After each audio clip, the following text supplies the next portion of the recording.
This podcast contains spoilers, so listen at your own risk or call back after you've watched the movie. You know who you call. Leave a message. Maybe they'll call you back.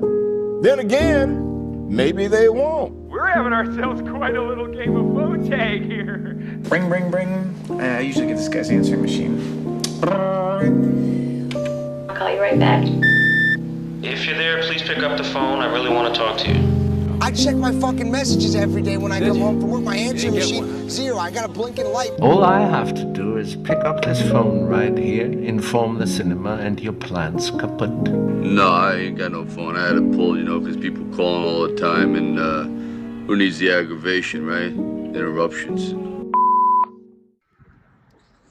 Hey man, just thought I'd send you a voice note about the Scarecrow, or Scarecrow, I think there's no the Jerry Schatzberg movie that I watched this afternoon.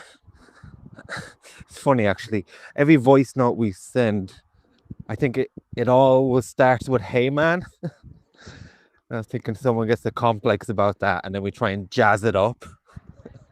Just keep on trying to one up each other to see where that would go. But anyway, yeah, I was talking to you recently about Gene Hackman when he came up during our discussion of The Firm, and obviously he died this year, and I had to take stock and account of what movies I actually seen of his, because I remember when he died I was thinking, man, Gene Hackman was a brilliant actor. And then I don't know who I was going through his movies with, but they said, have you seen the it might have been you actually. Have you seen The Conversation? No. Have you seen The French Connection? No. Have you seen, what else was on there? Scarecrow? No. Have you seen Mississippi Burning? No. So where exactly is your evidence that you're bringing to the table based on your knowledge that he's a really good actor? And truthfully, as The Firm definitely showed, he's a brilliant actor whenever he shows up, and you don't necessarily have to see a brilliant movie to know a brilliant actor. And I had seen him in stuff like Unforgiven, which I think won him his best supporting actor. I thought he was fantastic in that. Even stuff like Enemy of the State, Your Man, Wes Anderson, is it The Royal Tenenbaums? Didn't like the movie, but I thought he was fantastic in it. And of course, Crimson Tide, is that what it's called? The Tony Scott movie is an absolutely tour de force of a performance. And they were the ones I was familiar with beforehand. Probably some more I'm forgetting as well. But recently, in the last few months, I've been chipping away. I put a bunch of movies of his into a folder with the express desire of getting to all the ones that met his name, and I've since seen The Conversation, which I was a little bit disappointed by, although he is fantastic. I've seen The French Connection, where he is absolutely fantastic in, and it's a brilliant movie. I would encourage you to rewatch it. And that left Scarecrow and Mississippi Burning on my list. So I watched Scarecrow this afternoon. I remember in our conversation of The Firm, you posed the question whether Gene Hackman should be up there with the likes of Al Pacino and De Niro. And I think you also said, which I agree with, I don't think he's ever found his Scorsese, a director that would constantly use him as his muse. I think he worked with Tony Scott a few times, if I'm not mistaken. But with all due respect to Tony Scott, who I am a big fan of, he's not at the level of someone like Scorsese. So the question could literally be answered in some way when he's paired opposite Al Pacino in this movie to see just how well they would do alongside each other. And I recently saw a YouTube video of Titus Welliver, aka the Black Smoke from Lost, aka Bosch, aka he's also in Deadwood, and he went through a bunch of impressions. I think he was on some director's talk show, but he said that not only could he do a Al Pacino impersonation, but he could do an Al Pacino from all of his eras, so to speak. He could do the tune at the scenery Al Pacino, and then the various levels of the heightenedness in which he elevated to. But then he showed Al Pacino that I'm not particularly familiar with, and that's a less flamboyant but still magnetic, intense but soft. And I realized I actually hadn't seen that Pacino very often. Even in The Godfather, he's intense, and that was a few years after his debut, which I believe was Panic in Needle Park, and that's by the same director as this. So this is my real exposure to a different type of Pacino that I definitely haven't seen before. So anyway, the movie opens with this beautiful, almost painting-like still camera as we see Gene Hackman walking down a hill, and he eventually comes to a road, and then we see Al Pacino at the opposite side, kind of hiding behind a tree, which was quite funny framing wise. And you get this beautiful road with winds that you can feel the draft. The sounds feel like it's coming to your living room. It's really quite poetic, and obviously anything shot on film adds to that timeless feeling as well. So I was really enjoying that opening sequence, and of course they're on opposite sides of the road, literally and figuratively, in their personalities. And Gene Hackman, as he often is, and especially in this movie as well, he's quite cantankerous. He's quite, is misanthropic the word, where you don't like people? He certainly gives that impression early on. And we see them just not really interacting, but trying to compete for lifts and getting picked up early on. And I really like the way that the tension is broken and they start to build a rapport, and that's through Al Pacino's character Francis, who is pretty much a joker, and he's fakes a call, and then that gets Max's attention, played by Gene Hackman, and later on he needs a cigarette lit, or a cigar actually. I'm pretty much sure that Gene Hackman has a cigar in every movie I've ever seen him in. So it'll be interesting to know if that's just something he did on set and brought to all these characters, which I imagine it would be. And yeah, there's almost an entire buddy cop journey, not buddy cop, but buddy movie played out in that opening scene, where we get to a destination without the characters moving, and the characters get to an understanding that usually happens much more later in these movies, when we get this odd couple pairing. Pretty much get this opening scene that's fairly extended, then they get picked up, they fall asleep on a hay barn at the back of a truck, like a moving hay barn. And before we know it, they're friends, and at least initially, the type of conflicts you would expect from this road trip journey is squashed.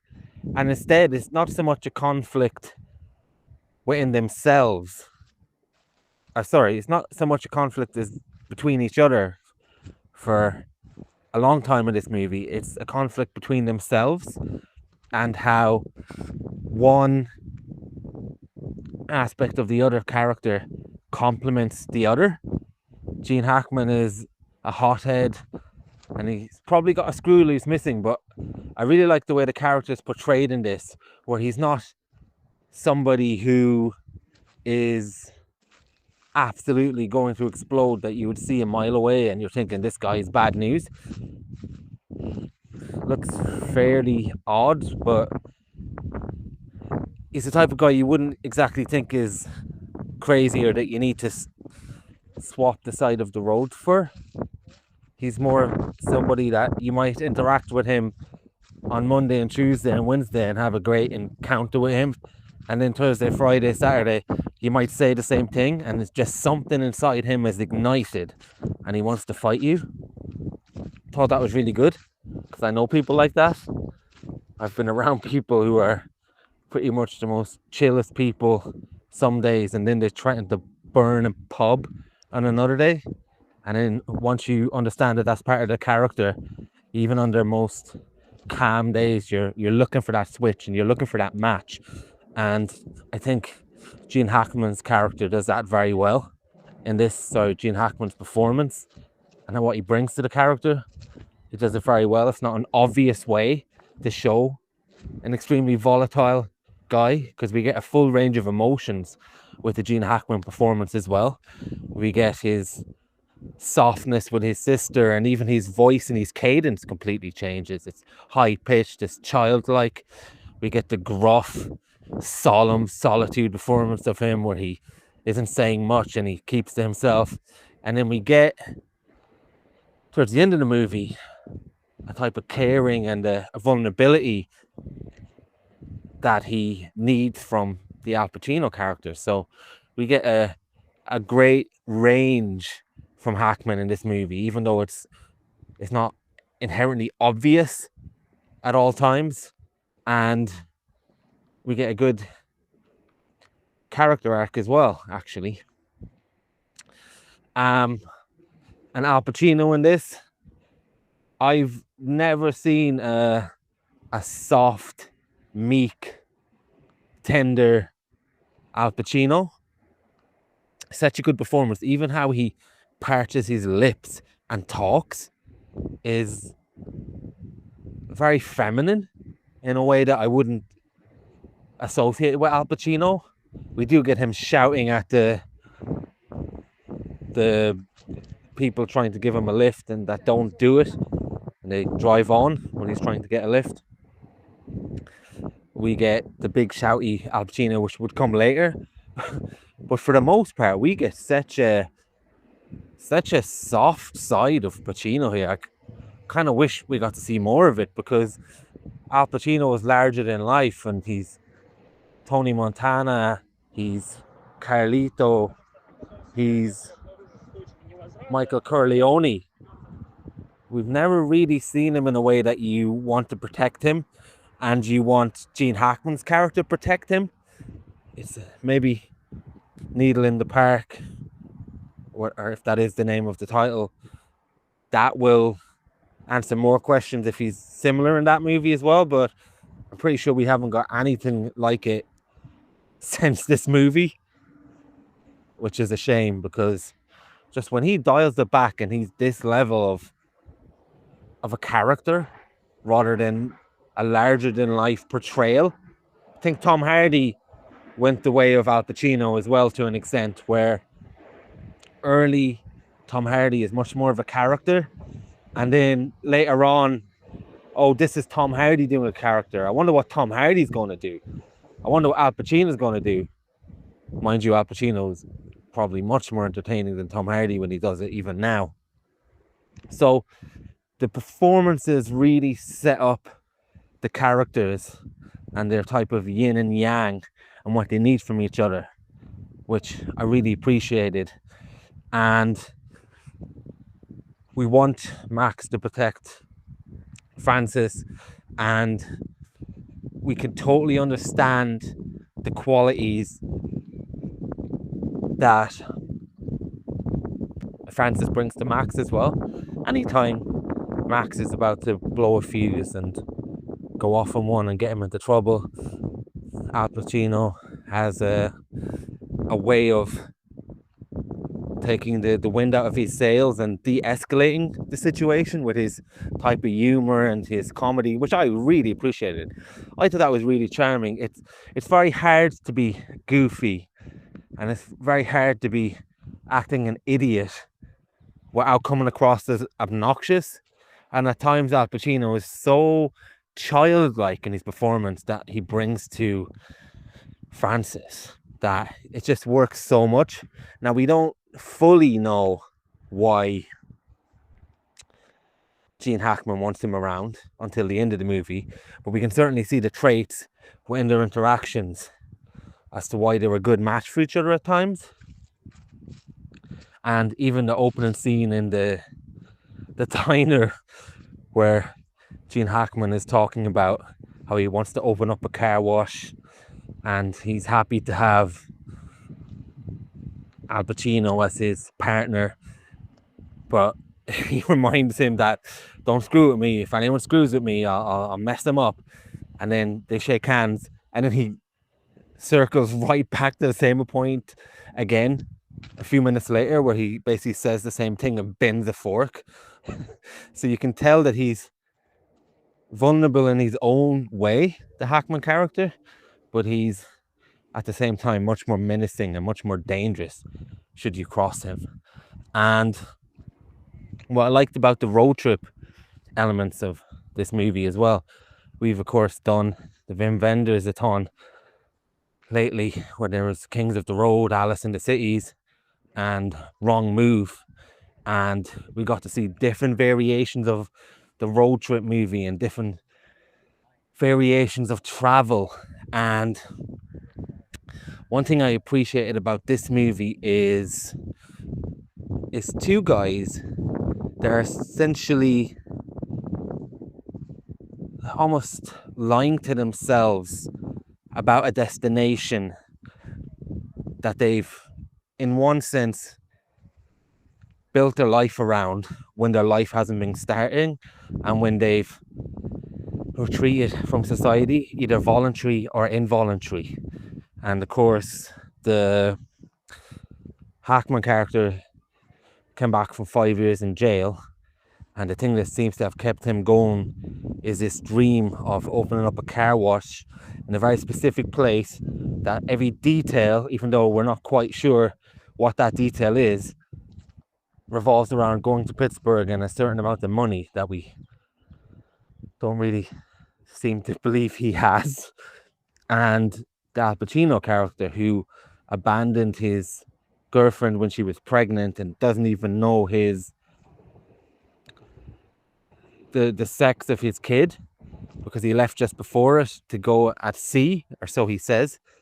He is on a mission to go to Detroit to basically give a present to his kid and show that he's wants to be part of their life, I guess. It's never implicitly said what he wants to do, I think, but they are on a motivation for a journey where there is an end goal to it that is keeping them going in the present, in the situation, as they're going around pretty much, not to say like bums, but rough and tumble, town to town, camping out at times and getting work where they can. Is it vagabonds it used to be called, or hobos? They mention that one part in the movie. And it does pose an interesting question, because I think everybody has something like that in their life. My partner has it where She wants to get a house. I also want to get a house. And everyone has these postcards up on their wall, mentally, not figuratively, where there's some kind of dream that keeps them going. But I think what's dangerous about that is you also have to appreciate the now and find a way to find joy in the now. And you can't pile everything on an impossible dream and bet all your chips on it. And I think what this movie is very interesting in its character study is that we see people literally go all in on the lies to themselves and kidding themselves and pretty much thinking it's going to be all right. And yeah, that's great rich material for character study. Now, as much as I like the performances and I like the characters and I like the setup and the psychological makeup of the characters, I found the road trip elements of this movie a little bit patchy. On the one hand, early on, we get these great camera shots and location shooting of factories and trains and different showcases of small little places in America where you wouldn't necessarily ever visit other than passing through, which I'm sure you did when you traveled there. Mind you, it wasn't the 1970s. So I like that element. Now, I found that the movie started to get a little bit all over the place when he came to his sister's place. I don't know if it was because I was invested in them getting to the journey and I was investing myself in the travel of it all, that when they stopped there and Hackman has a romance with this friend of his sister's, well, I believe it's his sister's anyway, it's not actually said, but I'm just going to imply that it is.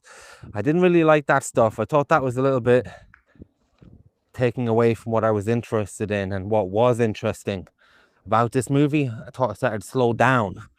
And now we do get some important and very valid character detail in those scenes. Even it's more of a blink and you miss it, where the woman that sleeps with Hackman says that, oh, he keeps a boot under his pillow, and I didn't really clock what that meant until the end of the movie, and that really validates that whole scene and that whole experience when it ties into the moment at the end when he's trying to pay for a ticket to Philadelphia and he takes out his boot and he's just trying to get what little cash he actually has to make the journey, and you realize, oh, the boot was really important because that's all the cash he had. That was the lifeblood of his operation, and it was not even enough to get him a ticket.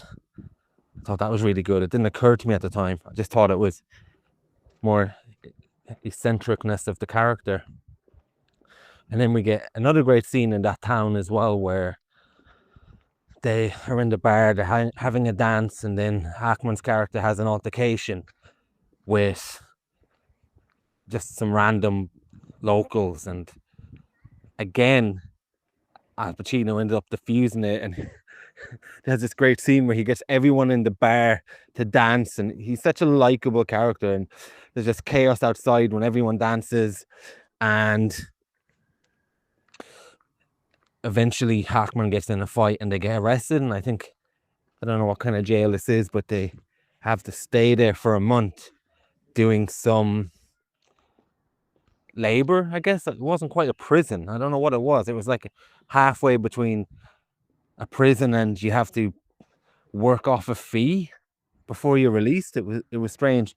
And again, the film just started to go a little bit aimless from here and there. And even though there's individual scenes in these places, I just felt it was a little bit okay, we're going to go here now, and we're going to do this. And the more that other characters infringed on the duo that I really liked, the less interesting the movie became, I feel.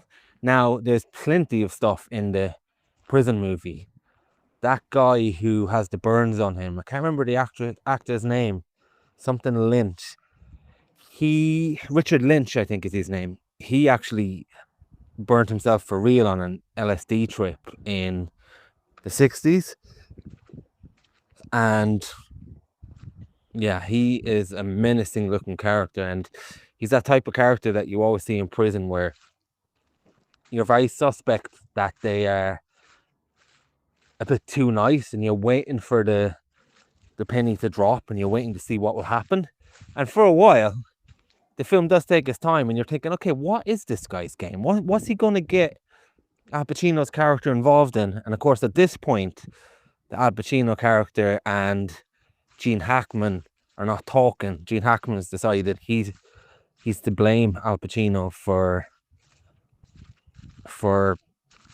his actions of fighting and ending up in prison. So they basically go their separate ways in the prison, and Hackman ends up working on the pig farm and whatnot.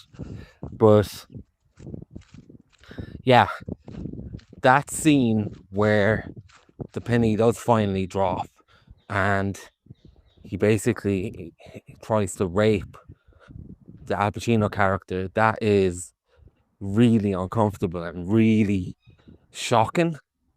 I think I actually had seen a little bit of this movie before by that point when I was really young, and ended up turning it off because I was thinking, what the fuck is this shit? Like, in terms of how scary it was for a youngin' to see. And because we care so much for Al Pacino character and he's so vulnerable, to see him in that position and how scared he is, and he trying to use his humor to diffuse the situation, that is really disturbing. It was really disturbing. And how the Richard Lynch character goes about it as well is really disturbing, because it's not the usual type of rape scene, at least initially. He's almost playful, and he's, you know, you get the impression if Al Pacino is up for it, there is no rape, so he's playful to begin with, and he's frustrated, and he's just so sinister when he puts his crotch in his face and stuff like that. And obviously then the scene gets very violent, and we see Al Pacino getting beat up, and we don't know if he's successful or not, but eventually Hackman retaliates and beats up the rapist, whatever he is. And yeah, one thing I didn't really like about the prison sequence is it kind of goes against what happens later in a way, because as we get the scene towards the end when Al Pacino and Hackman get separated, which I'll go back to that devastating moment as well in a minute, and then we see Hackman breaking down and saying, I don't want to be alone, I don't want to do it by myself. And you see the vulnerability, and you see him losing it, and then you see him at the station by himself, miserable, and you feel like the life that came back into Hackman was channeled through the Pacino's character. I can totally buy that. But what I felt a bit conflicted was that, well, why would Hackman ignore him and want to break off the friendship in the prison so easily? And then later on, there's not enough character work for me to buy that they've now become inseparable, that couldn't happen again, and he's breaking down, unless the Hackman character had just flipped the switch like we've seen the character often do throughout this movie. And even though he did feel that way about Pacino in the prison, a demon switch had taken over, the same switch that causes the fighting and the same switch that causes his less than admirable qualities. So I don't know, I just felt like a little bit was lost because of the scene where they separate. But yeah, a minor quibble, I would say, but it certainly lessened the impact significantly of the ending moment in terms of the character relationship. But certainly Hackman's performance did more than enough to sell it on an emotional level, if that makes sense. And yeah, then we also get the scene where Pacino goes to Detroit and he's about to go to the door of his ex-wife or whatever she is, and he decides to chicken out and he decides to ring her over the phone. And whew, man, that is a devastating scene where, and that actress, I don't know who she is, she does a really good job as well, actually. She is angry, she is hurt, he's dumped 5 years of repressed emotion on her door, well, on her phone, and she probably didn't have any time to get her anger out. So we can see that all going through her face in the performance and on the phone. And then she does something devastating, and she says that there was no kid born. And when Al Pacino left her, she stood out on the porch and froze to death. Sorry, not froze to death, but she froze and she got sick or whatever and lost the baby because of it. Whatever she implied anyway, she certainly implied that Al Pacino was the cause of the baby not being born. And then we get another level of this character where he goes out of the phone booth and then starts celebrating, saying, it's the boy, it's the boy. And then we see how he's also been using humor as a shield in order to hide his emotion and hide his feelings. So this movie is brilliant in its portrayal of the different scenarios and reasons why someone would use humor. And in that scene, it just hits hard so much. And there's a nice little detail where he hangs up the phone and the girl is still on the phone and she starts saying, Francis, like she's not done. There was more layers to this conversation where she probably would eventually come around and told, but because he hanged up, that's cut short, and Pacino ends up catatonic and he has a complete breakdown on this great scene by the water fountain where the sound of the dialogue gets drowned out by the intensity of the water. I thought that was a brilliant scene, and that's a great way of making use of environment and telling a story without dialogue. And we don't exactly hear what Hackman is saying to him or what's being said. And yeah, that was a tough scene. That was a really tough scene. And this movie is full of really good moments. There's a little bit too much meandering in the midpoint from my liking to put this up there with the absolute best of these type of movies, but I definitely had a good time with it, and it's definitely something that you probably have to see from the canon of Pacino and Hackman.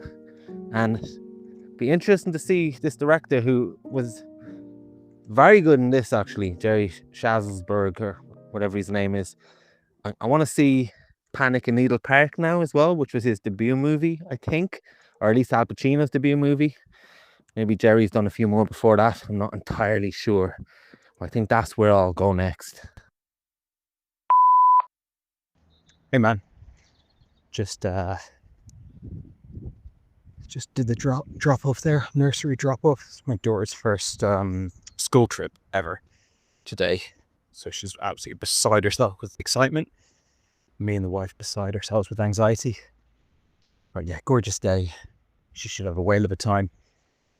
Listened to your voice note there this morning as I was putting the kids together, and I watched Scarecrow last night. I think you've seen it maybe 2 days ago. I've seen it 1 day ago. So we were both fresh in both of our minds. And yeah, nice hearing your thoughts about it. Mostly agree with what you said. You referenced Wim Wenders briefly, which I think is almost inescapable whenever we talk about movies now, because we spent most of this year completely immersed in Wenders land, and we watched several of his movies, but I think the majority of them were some form of road movie, often in America, but not necessarily in America, but very, very American influenced. And so watching this film now, it's completely impossible to not think about that road movie trilogy and just his work in general. I suppose I don't really have the timelines exactly straight in my head, but it feels like a similar time that this movie would have come out, and that road movie trilogy would have been kicking off. And again, don't have the timeline straight in my head, but I'm sort of guessing this is all a consequence of Easy Rider, which, as I understand it, is one of the most influential films of all time. Kind of a little bit like when The Matrix came out, and there was like a good 10 years of movies very influenced by The Matrix. You can imagine something like Scarecrow falling into that. Like, Easy Rider comes out and you get stuff like Scarecrow. Now I'll probably go on IMDb now and find out that Easy Rider came out after this, but that's my guess, is that Wenders and I forget the name of the director of this film, Scarecrow, but that they're both sort of drawing from this moment. Obviously, this is like after the 60s, the hippie era, hitchhiking, ambling around, and obviously, but it's a time when even outside of counterculture, just like hobos and people kind of moving from town to town, picking up work, cash in hand, real easy like that. There was more of a scene of that. And so, yeah, we've seen a lot of films like this, both by Wim Wenders and not. And I think if I hadn't seen those Wim Wenders movies, what's the name of the cinematographer? Is it Robbie Muller that he works with, or that he worked with for those films?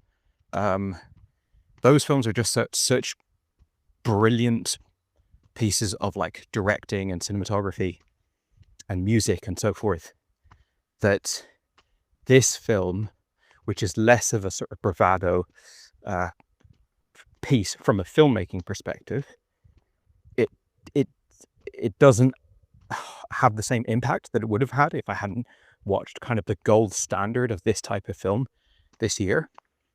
Now, the directing isn't bad. You spoke in quite glowing terms about this director, who I was unfamiliar with. Obviously, I've often heard of Panic in Needle Park, and to some small extent heard of Scarecrow, but that's mostly just like from going on IMDb and looking at Al Pacino's filmography. I don't think I've heard much in the way of opinions of it. Just the name of the movie, it's kind of quite a memorable name, sticks in your head.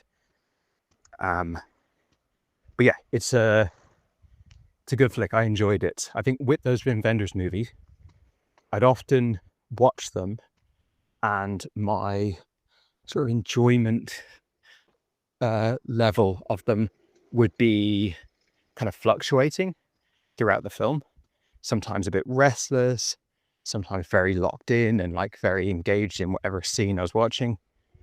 And then the next day, or over the coming days, as I'd sort of let the world of the films seep into me more deeply, I'd come away thinking very highly of them.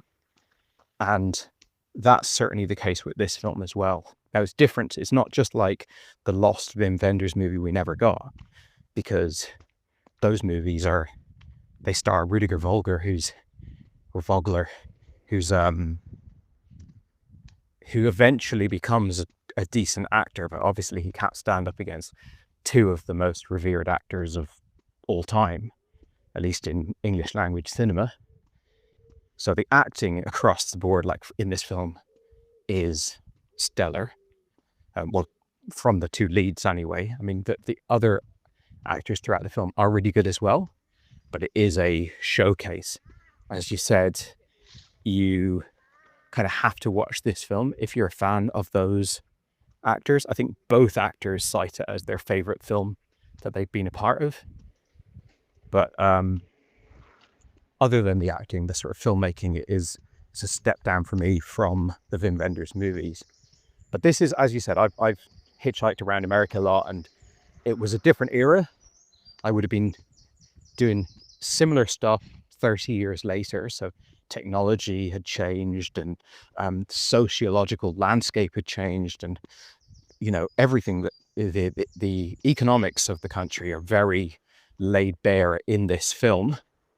It's actually one of my favorite things about hitchhiking around and traveling is like, because you see everything, you're everywhere. You're in like bumfuck nowhere. You're at some intersection. You're at a truck stop. You're in the center of a giant city. You're everywhere, and you're with every type of people. You're getting picked up by the richest and the poorest people. You really get to see. You really get to kind of bottle up what that country is at that time. And there's loads of stuff in this film that's like foreign to me in terms of times have changed since this film, or it's like between when this film came out and when I did my traveling. There's also like so much here that's familiar to me, like you getting rides in the back of trucks on hay bales and all that kind of stuff. It's interesting having not come from this era, having not lived through the 70s, never mind America in the 70s. And these two characters, especially Hackman, are not just people who lived through the 70s. They're people who have properly lived through the decades leading up to the 70s. And when I say properly lived through, I mean like real hard, involved living, like truly living and engaging with what the world has to offer, or the country or whatever, to the point where they very much understand how their life can work, how to pick up work, how to get from A to B, how, this is not a movie about like people who don't understand, like nothing surprises them in this movie. It's all just familiar to them. And I like that. I like movies that are about watching people go through a world that might be foreign and interesting to us, but is very familiar to them. And there's some elements of the film that like I can't quite 100% get straight in my head in terms of like, for example, you struggled there to find the correct term for them. Were they vagabonds, hobos? I can't remember the other terms you threw around. Like this to me is very much like hobo living, in the sense of like they're jumping on train carriages and they're hitchhiking, and they're obviously the way they're dressed and everything, and they're like the dirty old packages that they're carrying around. It's very disheveled.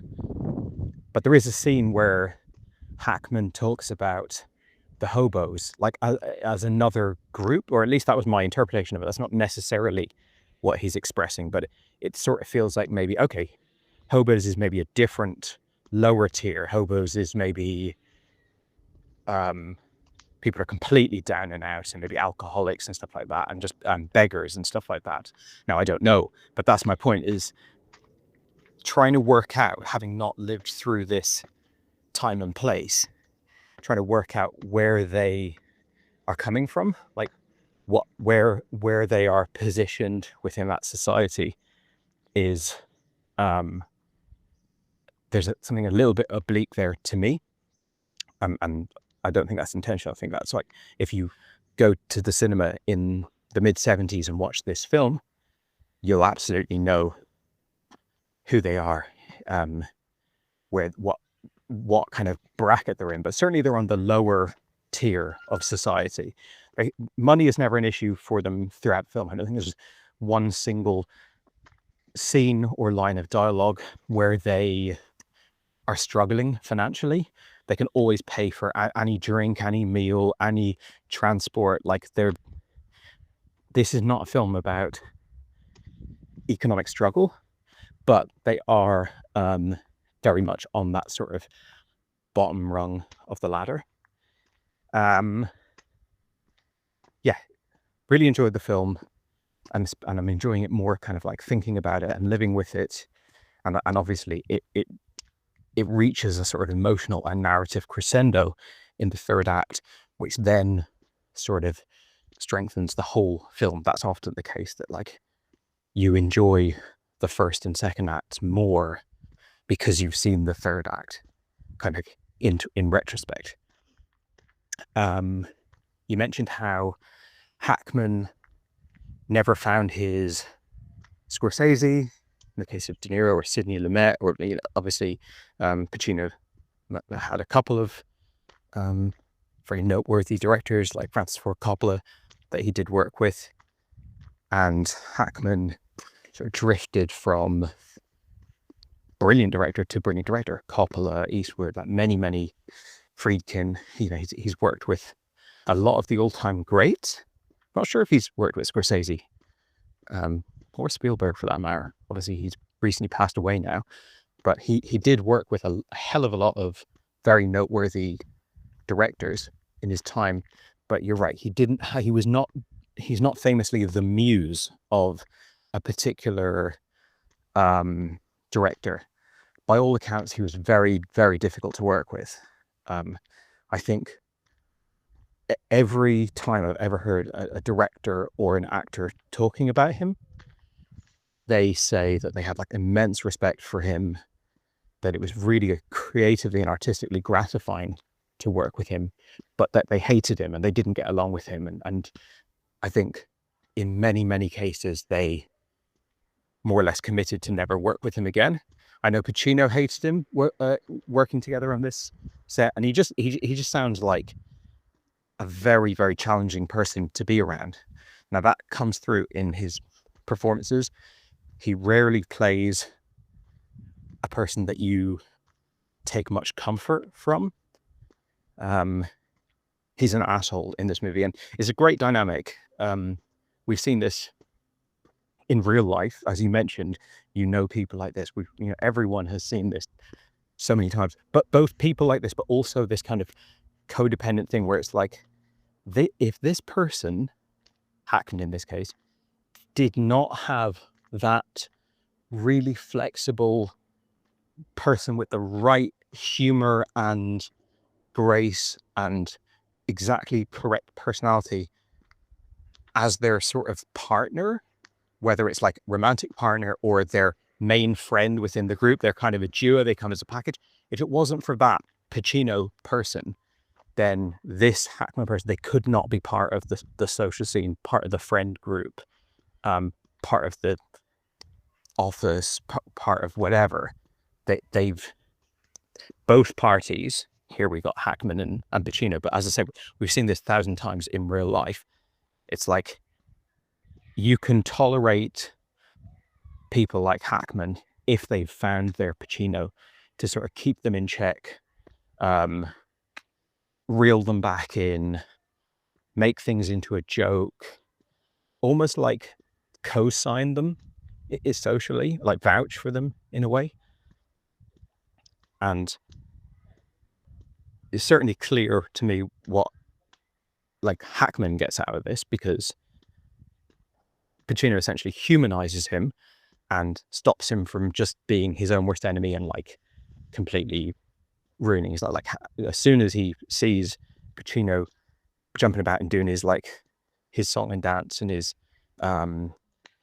like shtick, his little skits and sketches that he does when they're hitchhiking together, and he's just seeing the best in people, and like when Hackman says like literally the most obnoxious, horrible shit to him, but he just returns a gracious smile, like that is gold dust to someone like Hackman, who is rarely going to find someone who kind of can bring all that to the table.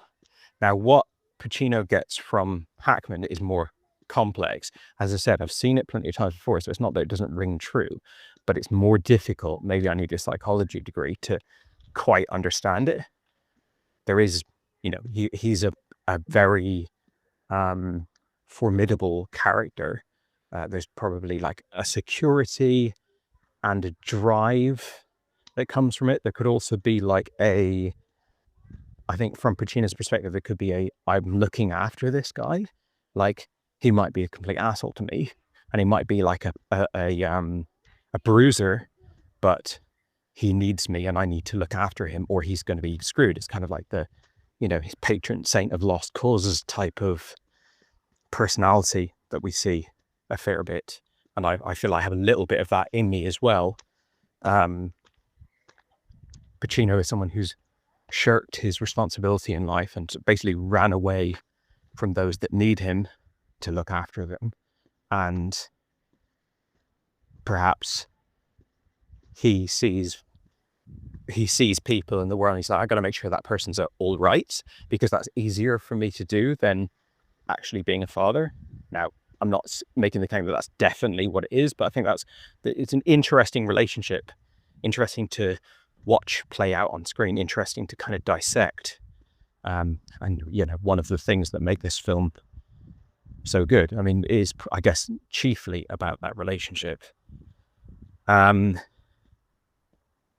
yeah, it's like, if you can, I know Hackman's great in things like Unforgiven and stuff. I know he's delivered a lot of great performances, but if you kind of take this idea of him being a grouchy, curmudgeonly, grumpy, kind of short-fused, angry asshole type person, then this might be his best performance, because he's so immersed in this. Like, if you look at something like Unforgiven, which he's phenomenal in, and which is a great movie and a great character, a great performance, and no one take anything away from it, but it's a bit more calculated and actory. It's more written. It's more, yes, I can see how a character in a performance like this is put together technically, whereas this is just so naturalistic, and like the amount of stuff that's going on behind Hackman's eyes in just so many different scenes where he's kind of, there's so many different ways he could go. I mean, I think this is why, like, that girl is so drawn to him romantically, because he carries this sort of like really powerful, somewhat enigmatic, really exciting inner life that could go in a number of different ways, and you want to save him and look after him, but you also want to be careful with him, and you want to be protected by him, but you also want to protect him. And there's so many different things that he represents to another person that's in a relationship with him.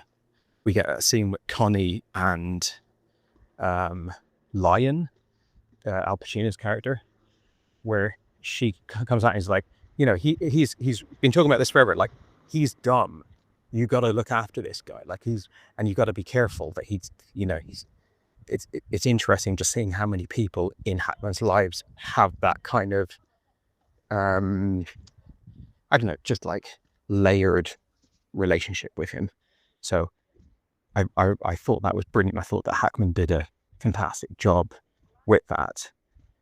It's like the heyday of method acting and stuff like that. Not bad, you? Yeah, good. Just pulling into my cul-de-sac here now. Gotta hit the old office desk shortly, but there is a lot to talk about with this film. Yeah, I think to move on to some of the other stuff that you talked about, the sexual assault scene that happens in the prison, as you said, is very sinister, very unnerving. You don't quite know what that guy's game is. You know that he's, that he's not, that he wants something out of this, right? Like he identifies quickly that there is a rift between Hackman and Pacino, and he identifies what type of a personality Pacino is, what type of a personality Hackman is, how he can manipulate the situation to get what he wants. Now, you don't quite know what he wants. My assumption was that it was more just like a kind of hierarchical power pyramid thing where he gets a kind of minion in Pacino.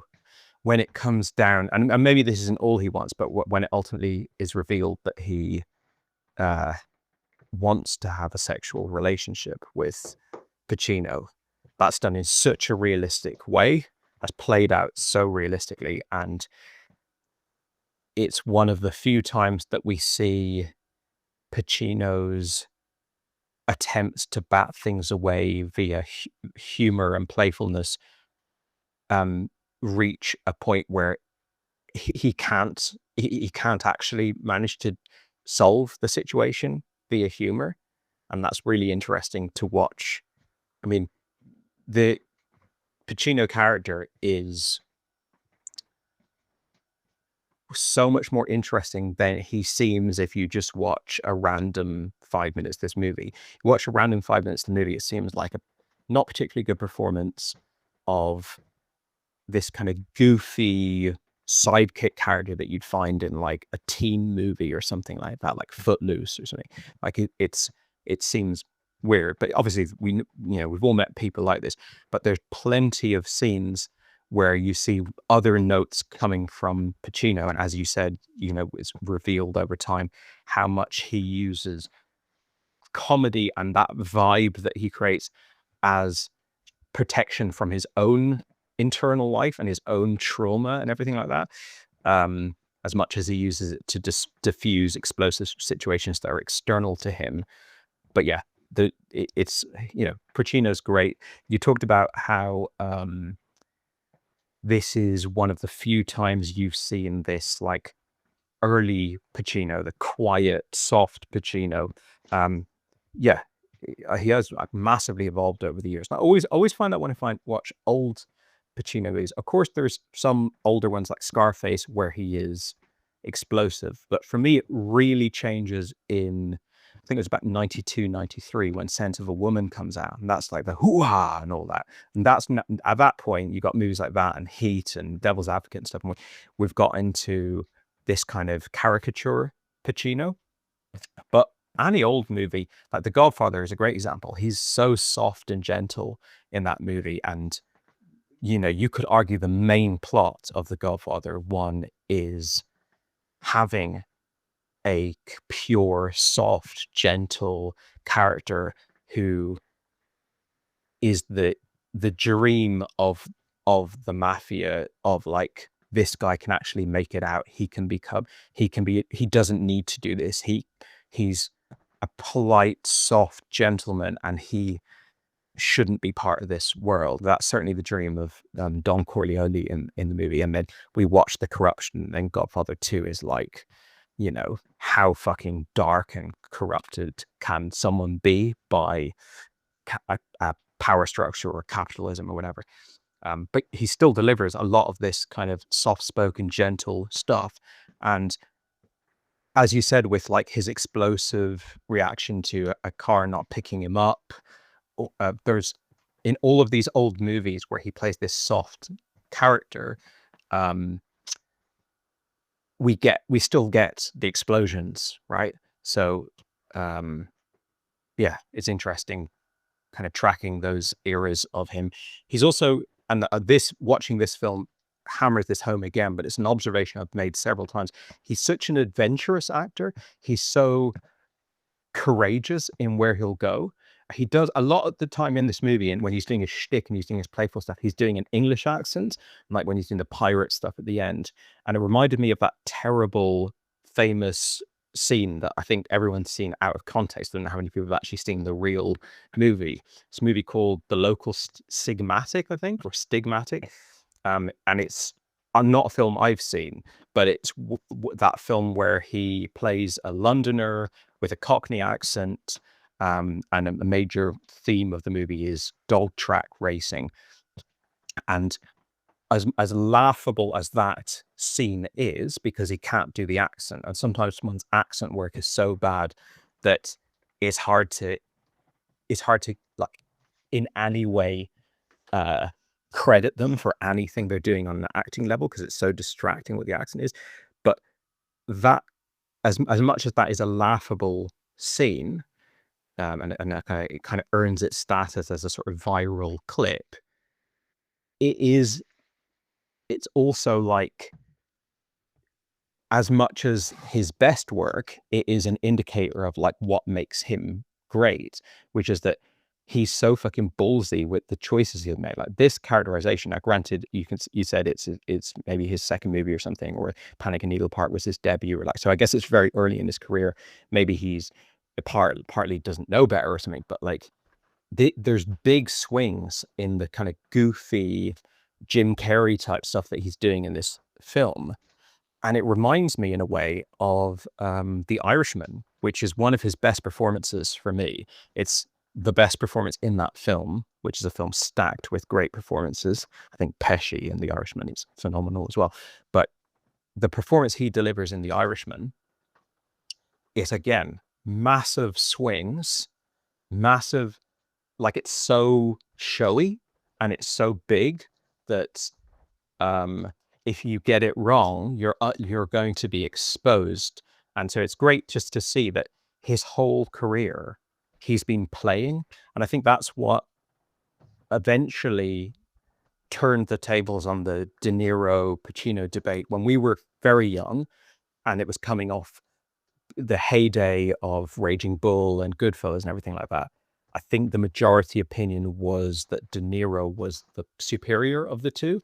And maybe that's still an opinion I would share, but because De Niro then quit acting essentially and moved into Analyze This and Meet the Parents and stuff, and it's like, I'm not saying that those aren't good movies, and I'm not saying that he doesn't bring anything to the table at all. I'm not saying that, but those, you don't watch De Niro's movies from the sort of late 90s, the 2000s, early 2010s and go, look at that guy on screen. Now that is the best actor of all time. Can you see?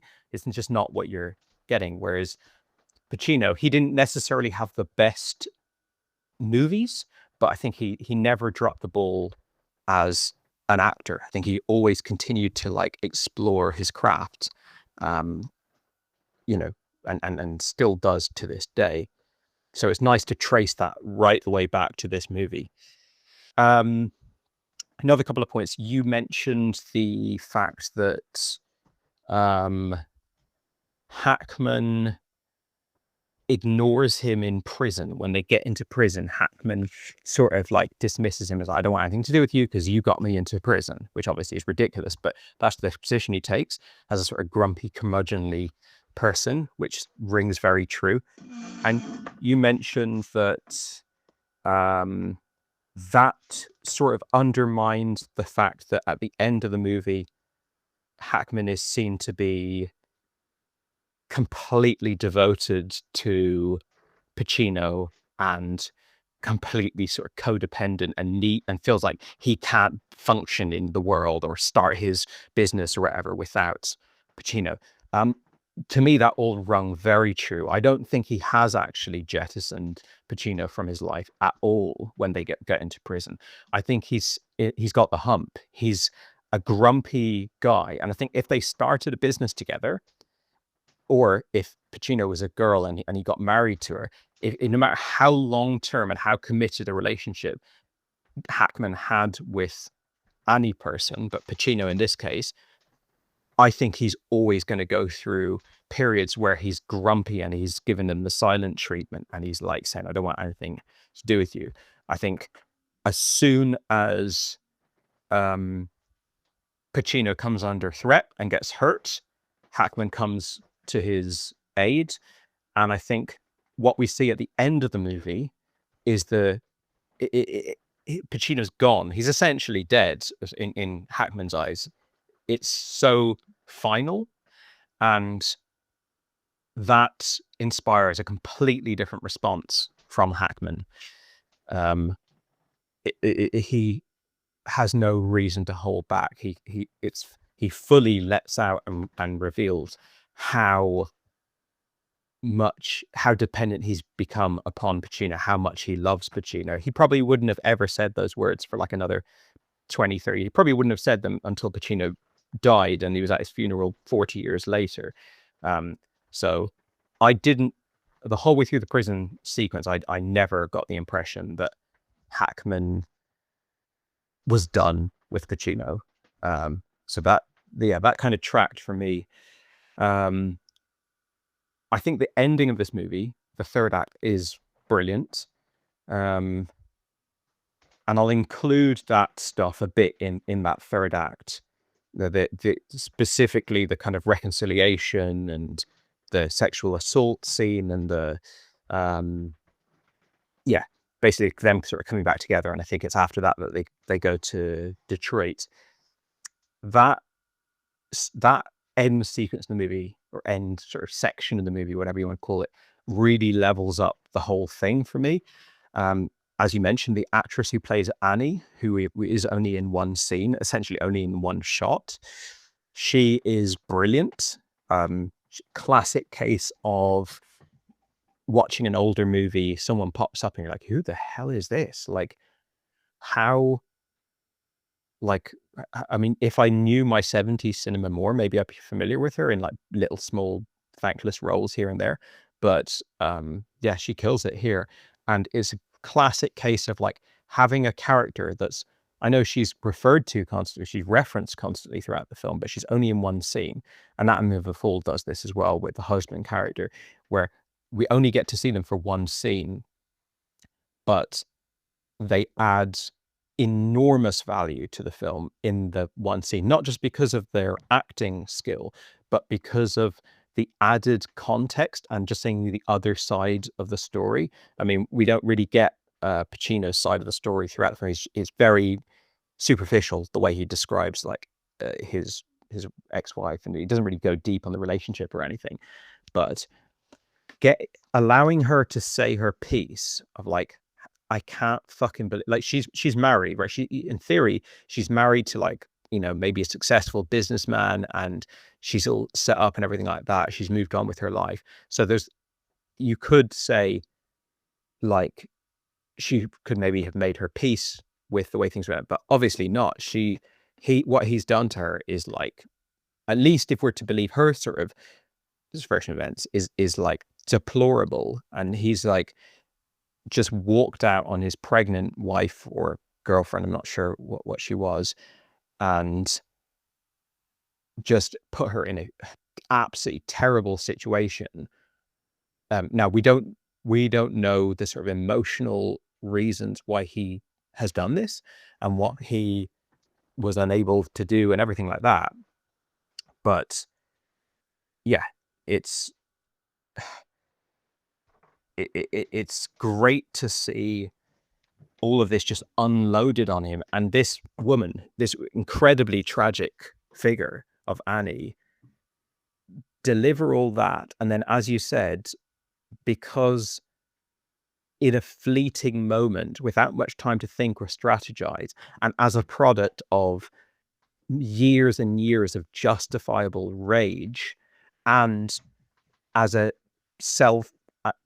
attempt to protect herself and her son from this guy coming back in and hurting them again, she makes a terrible calculation, and you know, comes out with the story that she miscarried. And it's so believable, and it's so justifiable in a way. Like to see someone do such a terrible thing and it to be in any way justified is just such interesting writing. And as you said, she wants to hurt him for momentarily.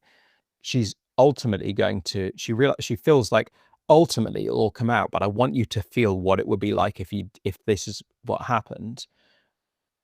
But she never gets the chance to do that because he hangs up the phone, because he is emotionally incapable of continuing that conversation. He can't even say, I gotta go or something. He just hangs up, which is, again, there's that same need the same inability to continue with and engage with that difficult conversation is probably representative of his inability to stay with her physically when she was pregnant and stuff. It's just so masterfully done as a scene. And then, as you said, we see the brilliant moment of him jumping up at joy and hugging Gene Hackman. Just like, I can't live in that. I can't do that. I'm immediately escaping it into fantasy land and going off and being goofy, I think. But then the great score work comes in, those musical stings that are slicing into the scene and his facial changes and stuff that we see in that scene at the fountain, where it's breaking apart. He's having a breakdown. He cannot do what he's done for years, which is mask all of his internal truth with comedy and with a sort of put on personality.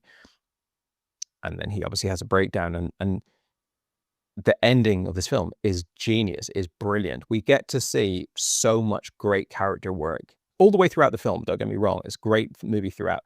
But the third act, I mean, even the scene of Pacino, Hackman, and some drunken old geezer sat at a bar just talking random bullshit. The old geezer puts his hand on Hackman, and Hackman has the same response we've seen him have all the way through the film, which is like completely unreasonable rage that he has in the diner scene at the beginning, when the guy just walks over to the fucking like cigarette machine or something, and he accuses him of eavesdropping on him. In that early diner scene, he has he gives out to the waitress like, "Is it your first day?" Apparently that wasn't even the character, that was just Hackman saying that because he was frustrated with this actress. So it just like is perfect, the whole thing, like the perfect casting. But yeah, that scene where we get to see Hackman just so naturalistically reacts to that old man about to get in a fight. Then Pacino turn him around. We see Pacino watching him doing that striptease, and well, oh, by the way, what a great character detail of all the clothes that he wears and stuff. And it's just like so much great details in this movie, the fucking dusty box with the lamp and all.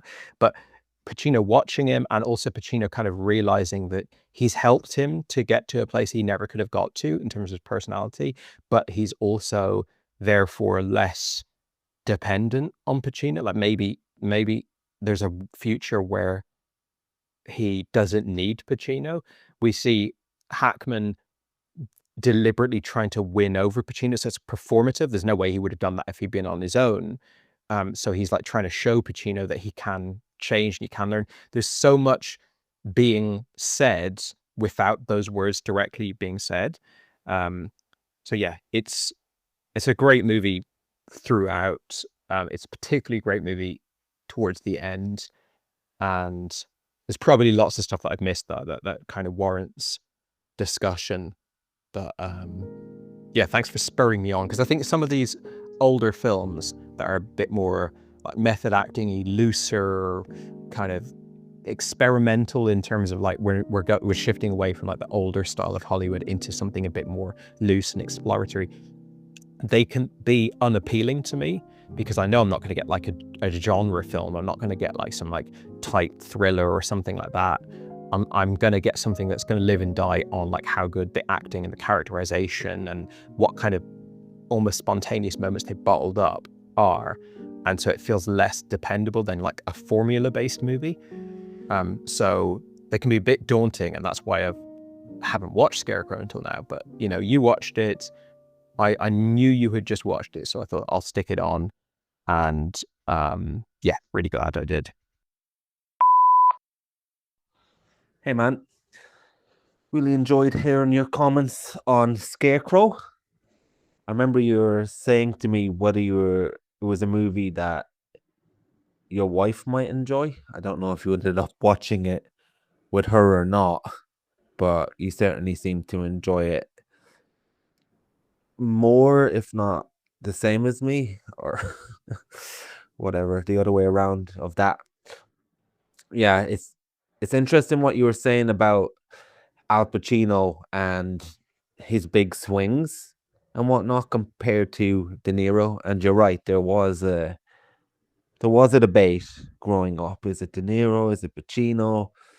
And I couldn't agree more that De Niro, as you put it, stopped acting, or at least stopped trying to challenge himself and push himself in the same way that Pacino did. But then again, at the same time, maybe different people prep differently for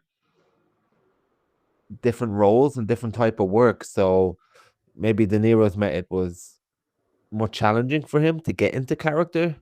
I have no evidence of this, but if you go by someone like Daniel Day-Lewis, he makes so little movies because it takes such a toll from him, but maybe Pacino's way of acting and how he goes about his business isn't as tiring. So maybe it's allowed him to be able to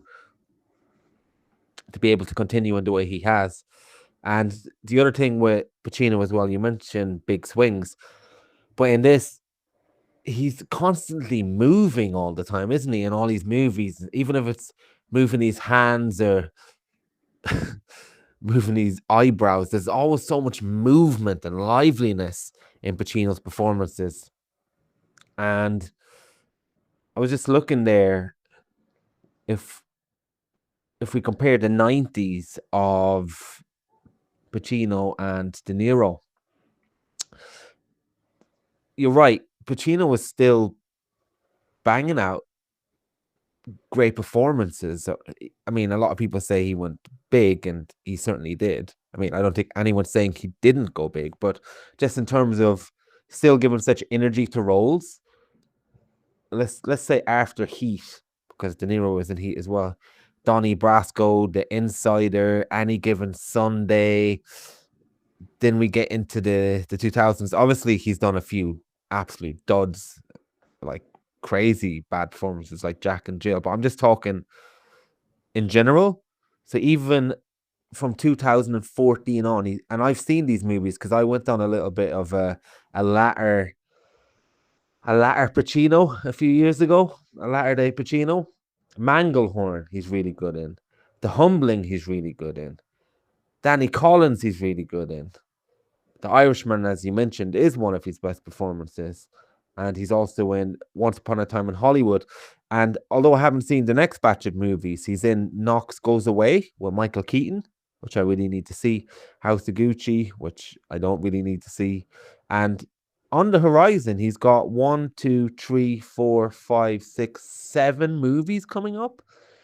So he still seems to have a real love for the craft. And I also did my due diligence as well. And forget De Niro, let's talk about Hackman as well, what he kept on doing. So from 1996 on, now some of these movies are not particularly brilliant, but I remember his performances being very good still. And that's The Birdcage, Absolute Power, Enemy of the State, The Mexican, Heartbreakers, where it's a comedy role for him, which I'm not sure how many he's done. Behind Enemy Lines, although that movie isn't great, he's still very good in. The Royal Tenenbaums, which arguably is one of his best roles, according to lots of people. I thought he was fantastic in it. And his second last movie, which I saw the other day as well, Runaway Jury, he's very good in. He's still fantastic in that. And I haven't seen his last movie, which is Welcome to Mooseport. Opposite a guy I like, Ray Romano, but I'm not really going to be out of my way to see that. But yeah, so I do agree with what you're saying with the big swings. Yeah, just to pick up on a few points what you said. First of all, you mentioned that these characters, you can really imagine them having lived in the world before this movie. And although you didn't quite put it like that, you just meant that they're able to get by in this world, and the way they're able to find work, the way they're able to navigate the trains, jumping on carriages, jumping on top of trains. They certainly are able to somewhat extent thrive and not just survive in the bottom barrels of society. Like you mentioned, they're not starving, they're not particularly short of money, they know all the tricks. And again, Gene Hackman's been away for 5 years, and Al Pacino's character's been away for 5 years. And just a few things. It's a hell of a movie that makes you, or at least for me, makes you imagine what these characters' lives were like before this movie. And you don't get so much backstory. Obviously, you get a little bit of a backstory and you get more of Al Pacino's backstory, but that only goes to 5 years before. But there's a hell of a movie that makes you wonder and makes you fill in your own reasoning, motivations, biography for these characters and where they were maybe as far back as their childhood. It doesn't really happen very much in movies. It's more of a thing that happens in books or TV shows, and you feel like you're going to get that information later in books and TV shows. In a movie, you're never really going to get that information, or at least you're very unlikely to, and you don't expect to. And I found myself wondering about the Al Pacino character's life before this, and kind of ties in a little to what you're saying about what they get from each other. Although I do somewhat agree with you that Al Pacino, he feels like he's looking after the Gene Hackman character. I almost feel like Gene Hackman's character is like a father figure to him, and he almost reminds him of his father. Now, again, this isn't particularly there in any tangible way in the story, but just when this movie leaves so much open to interpretation and so much is in the performance and the little nuances, you just find yourself thinking about it a lot. And for me, I feel like is getting a father figure relationship from Gene Hackman. For one thing, what's one of the first things that happens when they go to that diner? Gene Hackman's character changes his name. He essentially says, "You're not going to be Francis. You're going to be, what's your middle name? Lionel. Okay, you're going to be Lion." So he essentially names him and allows a birth of a different type of persona and a different type of relationship. And I love that little bit of, again, something that we can read into, where we already know that Gene Hackman's character is a little bit cantankerous. And I'm not sure how many fights we've seen at that stage. We probably haven't seen any, but when he says, "Yeah, Francis is going to work for me. I have a problem with Francis." Again, you're just thinking about what problem has he had with a guy named Francis? Had he got a fight? Was it a school teacher? This movie is constantly making you think backwards and trying to interpret the stuff based on a backstory you don't have, based on the present. And I don't see many movies that do that. So yeah, I feel like he gets a father figure to an extent from Gene Hackman, and maybe it's something that he didn't get from his own father, or maybe it's something that reminds him of his own father in a negative way, but it's a type of comfort that you know how to deal with somebody like this. And I couldn't help wondering as well that maybe how he's had a relationship with his father had somewhat of a motivation for him to leave before his kid is born. And again, none of this is implicitly there, but you mention this about TV shows all the time, where you like not binging because the TV shows exist in a space in your head in between the episodes and what that world is like. I haven't seen many movies that exist in a place in the space of your mind in between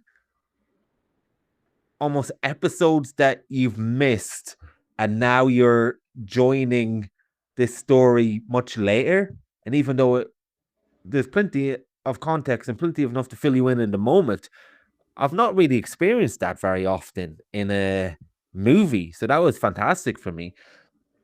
And while I agree with you in the sense of in the prison sequence, that yeah, I can totally buy that the character of Gene Hackman would ignore Al Pacino and he's fallen out with him, and he pretty much would fall out with himself if he's around himself long enough.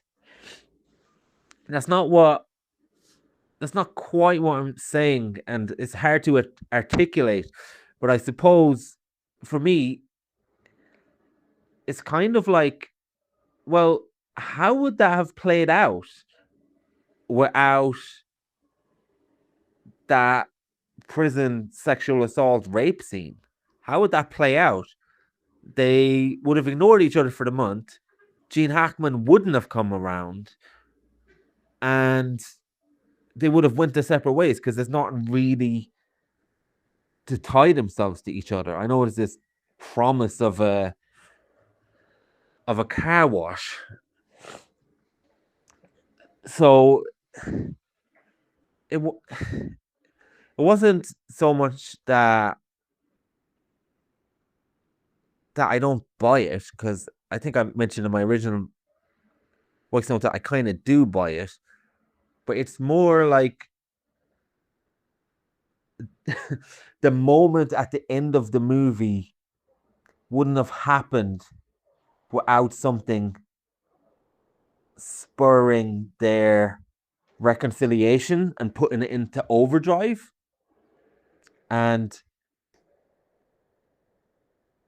I don't know, this movie is strange at times as well, because we get a fantastic character realization, we got a great duo, we got some of the Wim Wenders energy, although at the same time this movie has massive plot points that you wouldn't get in something of this type of pacing and of this type of movie that you would expect. Now, I get in the movies of the 70s that you probably and often do, but it's just coming back to it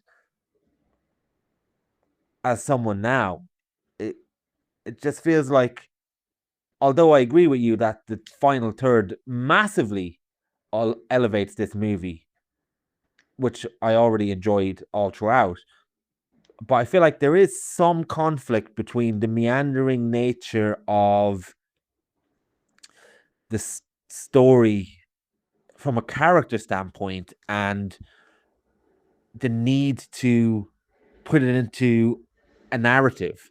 In fact, this movie feels very literature based at times in a way, doesn't it? It's almost a little bit mice and men from the opposite perspective. And I know Pacino's character has this massive moment that if it was a book, you would pinpoint it as, oh, this is the moment where he explains what the Scarecrow is. And he explains that there's nothing actually scary about the Scarecrow, and the crows were actually just having a laugh at the Scarecrow. I would actually interpret it slightly different in the actuality of this film, which I also enjoy dissecting in my mind. And that is, how you feel about the Scarecrow actually depends on how the crows see it. And Hackman's character is the Scarecrow, and everyone else is viewing the Scarecrow different because Al Pacino is the crow laughing at the Scarecrow. So, like you touched on as well, which I totally agree with, in the friends group and at work and all these people, you need the crow to co-sign if the Scarecrow is scary or not. And that feels like a pivotal literature moment, which works very well from a character standpoint as well. But yeah, just some of the plot points in this movie, even though I massively enjoyed some of them, I just felt like there's some more of the film that I want to get into, and that's the details in between the details, if you get what I mean. And you also mentioned, which I agree with, that there is some context missing from a historical point of view for people like us who don't really have a a historical understanding of the 70s and these types of people and what exactly was going on. It's probably the first time I've thought that wouldn't it have been nice to have. I mean, I say that, but I went to film school and we got so much context before we even watched the movie that it made me not feel like watching the movie, and it just sucked the life and the fun out of watching film. But in this instance, I wouldn't mind getting an hour lecture from some film professor beforehand of what was going on in America at the time before I watched this movie. I think that would be massively beneficial. And incidentally, it's Cillian Murphy's favorite movie of all time, I think. And he was looking for a horror movie and he thought Scarecrow would be scary. Ironically, speaking to some of the subtext of the characters in this movie. And he ended up watching Scarecrow, and I think it's the movie that got him into acting. And why wouldn't it get you into acting? Why wouldn't it, with these two absolute giant performances on screen? And I think on YouTube he's got I must send it to you, he's got a BFI intro of the movie where he's talking for 10 minutes. So I'd love to see what type of context and what type of thoughts he would add to it. But yeah, I'll send you on the link.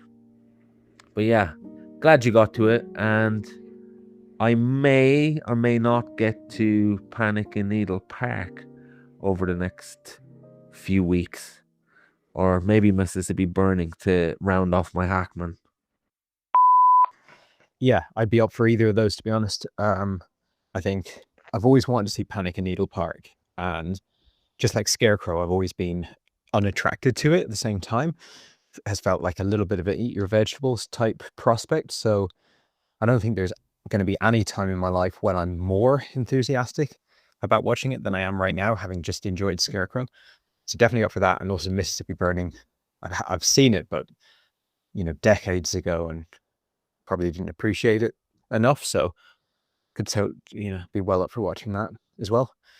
And yeah, send us through that Cillian Murphy thing. It definitely tracks, doesn't it? It's such an actor's movie, and I think a lot of young actors who are probably doing like TV commercials and stuff, and like it's like, this is the script, this is the thing, do it. We don't really need any input from you. Getting to watch a project like this where Hackman and Pacino can really contribute so much of their own creativity is probably really inspiring for aspiring actors or young creatives or whatever. Yeah, just to kind of dissect a little bit further on some of the points that you raised. So I think the thing about, like, you mentioned, like, well, that when that rift happens between them at the prison, had Pacino not been assaulted, what would have happened there? And I think I've got a pretty valid answer to that. It's entirely possible that the relationship would have failed, like that Pacino might have got let out quicker, or for one reason or another they got sort of separated and they went their separate ways and there was never any reconciliation, and that was that. But I don't think that would mean that Pacino wasn't of immense value to Hackman. I think that if that were to happen, that would be a symptom of Hackman's stubbornness, which is sort of on display at the whole way through, well, the whole way through the movie, but the whole way through that kind of scene or that section of the movie where he's giving Pacino the silent treatment. And Pacino's like, oh man, you're going to feel real stupid when you get out of this, when you get past this anger. But Hackman's the type to cut off his nose despite his face. And, I think it's perfectly reasonable to think that he might have met other people throughout his life that could have been a very, very positive influence on him and could have been the access point he needed to, realizing certain, dreams or just certain aspects of maybe a better life that he's missed out on. And he's been too stubborn or too bullheaded to kind of apologize or whatever it might be.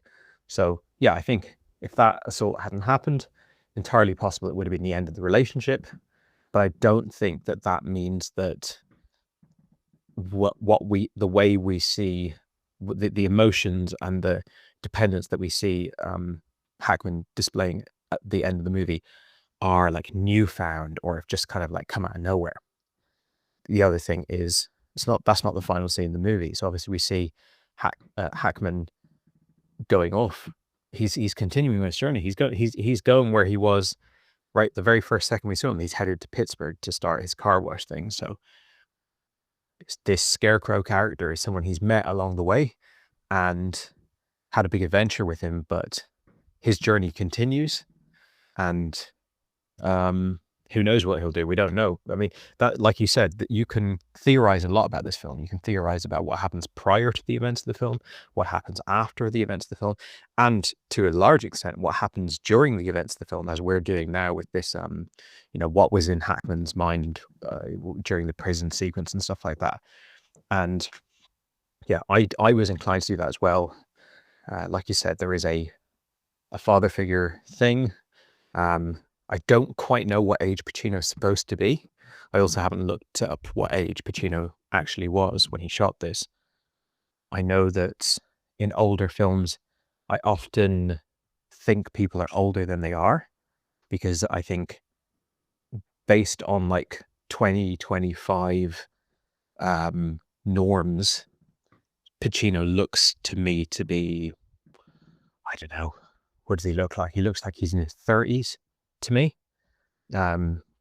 He could easily be like 21 or something.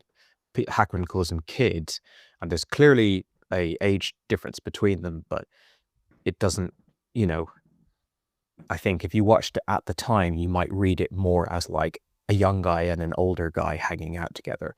Whereas my watching this film, yes, I can tell there's an age difference, but they feel relatively on an even playing field in terms of like who's the, it's not like one feels inherently like the other one's son.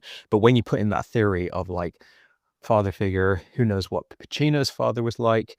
Maybe Pacino's father was very domineering. That's why he's attracted to Hackman. That would certainly explain Pacino's character as like, well, I got to be the Joker. I got to make a joke of it. I got to diffuse the situation. I like movies that they don't require you to fill in the blanks. It's not like if you don't add anything, then the movie's shit. It's not like you're having to kind of make excuses for what's missing in the movies. But if you want to, or if you feel compelled to, the movie is completely able to accommodate different interpretations or different kind of theories and stuff like that. So yeah, the film is very open in that regard. Again, Wim Wenders, loose films, slower films, like you can get down with the film and bring in a lot of your own ideas and stuff. It could be narrative, or it could just be like feelings and things like that. So yeah, I appreciate this style of film. I also thought of Mice and Men actually while I was watching it, and like I said, there's a kind of classic American literary element to this. And yeah, I think we probably somewhat exhausted it, but it's a rich film, underrated film, I'd say, considering how talked about the American films of the 70s are. There's certain films of this era that I probably heard people singing their praises tens of times, or obviously you've got extreme cases like The Godfather, where it's like barely a week goes by without hearing someone singing his praises. This is one I don't think I've ever heard someone singing its praise. Obviously now we've researched it and we found that Cillian and Hackman and Pacino are all like massive fans, and probably many, many others, I'm sure. But in terms of just casual conversation that you're around, or like listening to podcasts or whatever, you don't really hear this movie mentioned. And I'm not sure. I think it was a flop. I think it was quite a big commercial failure. And this could just be a completely off the cuff comment that, maybe he didn't really mean this so emphatically, but I read relatively out of context that Hackman was so disappointed by the commercial failure of this film that he vowed to only do commercial movies from here on out. Now, looking at some of the films that he's done in his career, it's not they don't necessarily scream commercial, but at the same time, he has done a lot of Enemy of the States and Crimson Tides, and even things like Unforgiven, or you could say The Conversation is like the follow-up to the biggest blockbuster of its year, The Godfather. So there is definitely a case to be made for this guy could have been a more methody, like alternative, arty actor, and this film steers him down a more commercial path. It's not a conclusion I would have ever drawn, but he has said that. So yeah, it's left a big imprint on everyone involved, I think. I read that same little factoid as you. I guess the other thing is, when did he say that, right? Because I read a little bit of trivia that, oh, Gene Hackman said that. But when did he say that? Because on the one hand, he makes this movie, it's a flop, he's disappointed. Then he goes on to make Superman movies, doesn't he? I don't know how many he's in, but you could say that. And then maybe he does the superhero movies, and then he seems quite cantankerous, as we've said many times. So he might have just said that, done some Superman movies, and then went back to doing what he wants to do. It could be that. Do you know what it is? I've pinpointed what my problem is with the scene that I've been trying to articulate. It's not so much the scene itself, and that, I mean, that scene is amazing when you realize how much Al Pacino's character means to Hackman. I love that scene. I guess my problem is it calls attention to the fact that that plot device needed to happen in order for us to get that moment later. I guess that's my problem. And just one other little thing. It's amazing when Al Pacino's character is in that hospital and Hackman is trying to wake him up. He even says, I'm going to go back there and find out what she said to you on the phone. And he knows where the house is because he was about to walk in there with Al Pacino before he decides to ring. So when he mentioned that, I'm thinking, yeah, do that. Just go there and solve this out.